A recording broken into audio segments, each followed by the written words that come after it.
तो है। मैं मुस्लिम हूँ, लेकिन मैं कॉन्फिडेंट भी हूँ कि मोदी जी और मोदी जी के अलावा कोई नहीं है। इतना मैं अभी भी कहूँगा, चाहे कुछ भी हो, मोदी जी ही हैं अभी भी। 100% मोदी जी हैं। राष्ट्र को मोदी जी ने जहाँ तक ले गए हैं, काफ़ी ज़्यादा हिंदुस्तान को, ये बाहर भी, इंडिया में भी, सब जगह मोदी ने कुछ पहचान बनाई है जो पहले से बहुत कुछ आगे है। क्या नाम है सर आपका? वसीम नाम है मेरा। तो वसीम जी कहाँ रहते हैं आप? यहाँ बल्ले महारान, चांदनी चौक, यहीं के रहने वाले हैं। दिल्ली के रहने वाले? दिल्ली के रहने वाले हैं। अच्छा, तो 8 साल में जो केंद्र में बीजेपी की सरकार है, कैसा काम किया? उससे आप कितने संतुष्ट हैं? बीजेपी की सरकार, देखिए, बीजेपी की सरकार से इतना तो खैर हमारे को अभी उसमें इतना इंटरेस्ट नहीं है ना मेरा। देखिए, मैं सीधे सा अभी भैया को भी बता रहा था कि मुझे राजनीति से कोई इंटरेस्टेड नहीं है, लेकिन भैया का एक सवाल है कि राहुल जी प्रधानमंत्री बनेंगे या नहीं। उसके लिए मैं कॉन्फिडेंट हूँ कि वो इन फ्यूचर कभी नहीं बन सकते, अभी नहीं बन सकते प्रधानमंत्री। उसके लिए मैं कॉन्फिडेंट हूँ, क्योंकि जिस तरीके से उनके जो पूर्वज कर गए ना, वो राहुल जी के अंदर नहीं है। राहुल जी में नहीं है, जो राजीव गांधी जी में था, जो इंदिरा गांधी जी में था, वो गट्स, वो पॉलिटिक्स, वो चीज़ राहुल गांधी जी में नहीं है। इस चीज़ के लिए मैं श्योर हूँ कि वो सपना, उनका सपना ही रह जाएगा कि वो प्रधानमंत्री बने इन फ्यूचर। मोदी जी के 8 साल कैसे गुजरे?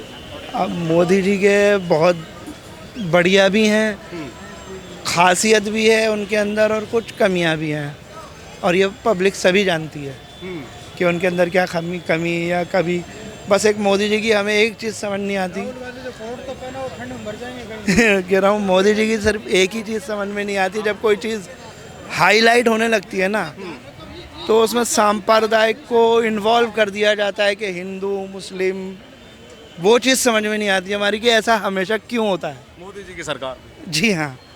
अभी तक आपने किसी को देखा कि कोई और सरकार हिंदू मुस्लिम पे ऑब्जेक्शन उठा रही है? कोई भी नहीं।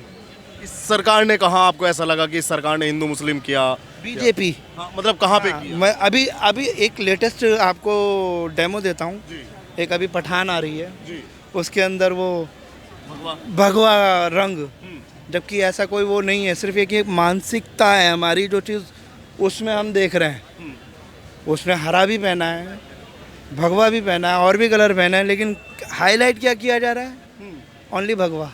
तो इसमें सरकार की क्या भूमिका है? इसमें सरकार ने क्या कहा? बीजेपी के नेता ने ही इस बात को मुद्दा बनाकर उठाया। कौन से नेता ने बनाया? नाम मैं भूल गया, नाम याद नहीं है, लेकिन आप अगर सर्च करेंगे तो सबसे पहला ऑब्जेक्शन उन्हीं का था। उसके बाद ये हाईलाइट होता चला, हर किसी की नॉलेज में आता गया, वही चीज़ मुद्दा बनता चला गया, जबकि ऐसा कुछ नहीं है। भगवा कलर पे तो और भी पहले होता रहा है, सब कुछ होता रहा है और आगे भी होता रहेगा। अगर करना है तो पूरे भगवे को ही वहाँ से हटा दो, कलर को। अगर आपका मानना ये है तो पूरी बॉलीवुड इंडस्ट्रीज से ही हटा दो उस चीज़ को। मैं तो इतना सही कहूँगा, बाकी देखिए जैसा जैसा चल रहा है वैसा हम भी चल रहे हैं। वसीम भाई, मतलब जो ये बीजेपी का आप बता रहे हैं, ये जो भी होता है बीजेपी करती है, इसमें मतलब ये सारा कुछ कैमरे पे होता है या धरती पे भी कुछ होता है, कुछ ज़मीनी पे भी होता है?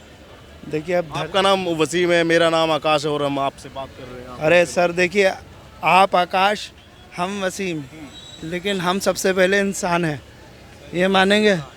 ये धर्म जाति को मैं बिल्कुल नहीं महत्व देता। पहले इंसान की इंसानियत है, बाद में सब कुछ है। कोई अगर सड़क पे भूखा मर रहा है तो आप पहले उसका मज़हब पूछोगे या उसको खाना दोगे? पहले खाना देना चाहिए। बस, ये फालतू के सवाल तो बेकार है। हम सबसे पहले भाई साहब इंसान हैं। ये पॉलिटिक्स में ही होता है कि पहले मज़हब, बाद में इंसानियत। इंसानियत कहाँ रही फिर? वो चीज़ ज़मीन पे भी आपको दिखती है या सिर्फ ऑन कैमरा दिखती है? नहीं नहीं, ज़मीन पर भी दिखती है। कई जगह हमने नोटिस भी किया है कि लोग आजकल, जैसे कोई मुस्लिम ही है या फिर अभी लेटेस्ट देखो, छोटा सा एक एग्जाम्पल ये है, ये जो अभी आपका सुल्तानपुरी में हुआ है, या फिर अभी एक और उससे पहले एक और हुआ था, क्या कहते हैं, वो जो 35 टुकड़ों वाला केस था, आफ्ताब, ओनली आफ्ताब, पूरा नाम कोई नहीं हाईलाइट कर रहा, आफ्ताब पूना वाला। इट्स ए पारसी, नॉट मुस्लिम, वो पारसी है। लेकिन उसको आफताब नाम करके क्या हाईलाइट किया जा रहा है, लोगों के दिमाग में क्या धारणा आ रही है कि ये तो मुस्लिम है, जबकि वो मुस्लिम नहीं है, वो पारसी है। तो यहाँ पर भी हिंदू मुस्लिम को हाईलाइट करा जा रहा है। झारखंड में अंकिता को मार दिया गया, वो किसने मारा? अब ये तो देखो, चाहे वो हिंदू हो या मुसलमान, एक गलत जो धारणा रखने वाले लोग हैं ना, उसने मारा। ये हमारी गंदी सोच ने मारा, हमारी गंदे नज़रिए ने मारा। मैं उसमें मज़हब को बीच में नहीं लेकर आता। जैसे आज आफ्ताब ने करा है, कल कोई आकाश भी कर सकता है, लेकिन वो आकाश कब करेगा?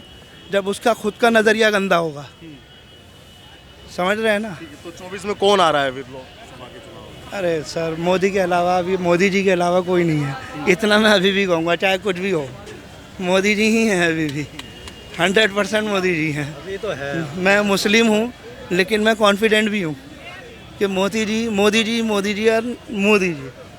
तो आप समर्थन भी देंगे या सिर्फ मतलब? समर्थन की तो बात ऐसी है, हमारा समर्थन देने ना देने से कुछ नहीं होता। एक वोट कम हो जाता है, लेकिन बहुत फ़र्क पड़ जाता है उससे, एक वोट के कम होने से। लेकिन समर्थन में ये है, एक वोट कम हो जाएगा तो जरूर उसका असर होगा। इसलिए जो है आप उस पॉइंट पे आइएगा कि आप दे रहे हैं, उनको बना रहे हैं या नहीं, उसका जवाब आप। मैं ये कहता हूँ, देखिए अभी तक मैं पर्सनली बताऊँ, मैंने भी हाँ समर्थन है। अगर वोट की भी बात आ रही है तो मेरा बीजेपी को कोई समर्थन नहीं है। मैं अभी भी केजरीवाल जी के उसमें हूँ। केजरीवाल अलग चीज है, नहीं, वो सेंट्रल में नहीं है। सेंट्रल में नहीं है, और राष्ट्रीय पार्टी, अभी राष्ट्रीय पार्टी है, लेकिन उसके अंदर हमारा कांग्रेस को फिर भी नहीं जाएगा अभी। कांग्रेस को भी नहीं दोगे और बीजेपी को भी नहीं दोगे? नहीं, सुनिए, अगर मैं वही चीज़ समझाना चाह रहा हूँ, ये अंकल जी जो बोलना चाह रहे हैं, मैं वही उसी पर आ रहा हूँ अभी, कि देखिए अभी जो मेन 2024 का है, मेन अभी हमारे अकेले वन एंड ओनली मैन जिसे कहते हैं ना, वो है मोदी जी। उनकी टक्कर में अभी कोई नहीं है। ये मैं भी बोलूँगा, ये पूरी जनता भी बोलेगी, जितने लोग खड़े हैं। कौन मेरी इस बात से सहमत है, अभी क्या, अभी बताओ ऑन कैमरा। बात वही की वही है। और क्या काम किया है बीजेपी ने इन 8 साल?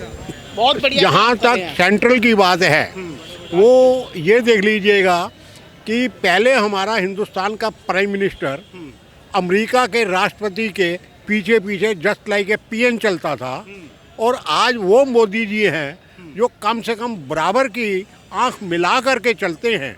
और कोई राष्ट्रपति जो वर्ल्ड के अंदर फेमस था, वर्ल्ड की ताकत थी, वो भी आज आगे मोदी जी उनके पीछे नहीं, कम से कम आगे तो चलते ही चलते हैं। मैं जो देख रहा हूँ, दुनिया भी मानती है, पीछे नहीं चलते, बराबर तक चलते हैं। इस हिसाब से राष्ट्र को मोदी जी ने जहाँ तक ले गए हैं, काफ़ी ज़्यादा हिंदुस्तान को, ये बाहर भी, इंडिया में भी, सब जगह मोदी ने कुछ पहचान बनाई है जो पहले से बहुत कुछ आगे है। इसलिए मैं ये समझता हूँ, मेरे को कोई नज़र नहीं आ रहा।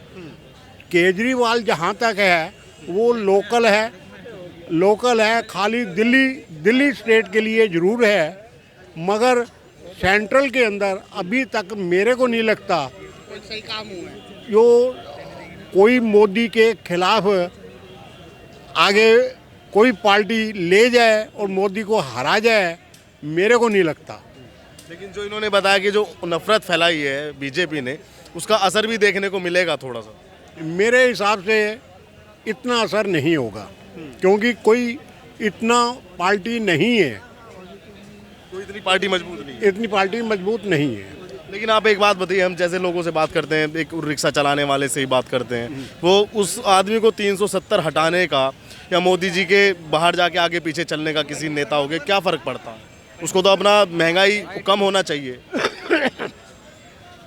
ऐसा है, अगर आप महंगाई पे जाएं, ये वर्ल्ड की महंगाई है, ना कोरोना के बाद, ना कि खाली इंडिया की।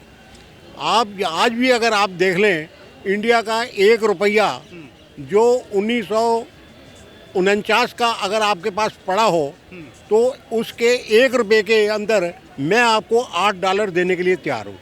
अगर आपका 1 रुपया जो उस वक्त चला करता था, भाई साहब, उस हिसाब से इंडिया के रुपये की वैल्यू है। ये नोट कागज़ के हैं और ये महंगाई जो है ये ऑल ओवर वर्ल्ड की है। ये अलग चीज़ है।